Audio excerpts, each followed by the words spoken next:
اب جیسے محرم الحرام ہے تو ہم اس میں بھی کوشش کریں گے کہ ہم کوئی 240 کے قریب ہماری جو جلوس ہیں یکم محرم سے لے کے 10 محرم تک ان کی ہم نے پوری ٹریکنگ کر لی ہے. ہم وہاں پہ ڈیوٹیز لگا دی ہیں, کنٹیجنسی پلان بنا دیے.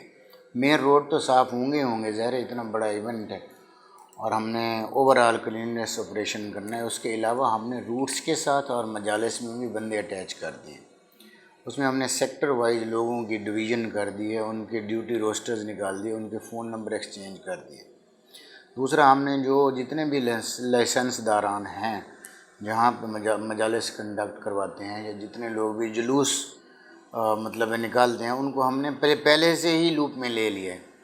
ایون کہ ہم نے اپنے جو سپروائزرز ہیں اس لیول تک بھی تمام لوگوں کے رابطے لائسنس داران کے ساتھ ڈائریکٹ کروا دیے. جہاں پہ ہم سمجھتے ہیں کہ زیادہ ریکوائرمنٹ ہوگی, تنگ گلیاں ہیں جہاں سے جلوس نے گزرنا ہے, اس سے پہلے بھی ہم کوشش کریں گے کہ اس کے راستے میں کوئی رکاوٹ نہ ہو. اس میں بہت امپورٹنٹ رول ہوتا ہے مشینری کا. Man and machinery both are relevant in this operation, کہ ہمارے جو لوڈر رکشے ہیں, ہیوی لوڈرز ہیں, ہم نے کس پوائنٹ سے اٹھانا ہے, کہاں پہ لے جانا ہے, یہ سب ہم نے بڑا مائنیوٹلی پلان کیا ہوا ہے. Public should participate.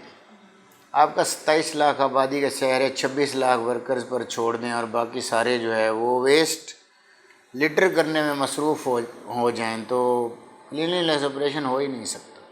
جتنی بھی ہماری سویلائز سوسائٹیز ہیں, ہمارے بھی بہت ایریاز میں لوگ لرن کر رہے ہیں کہ کس طرح سے اپنے ویسٹ کو خود مینیج کرنا ہے.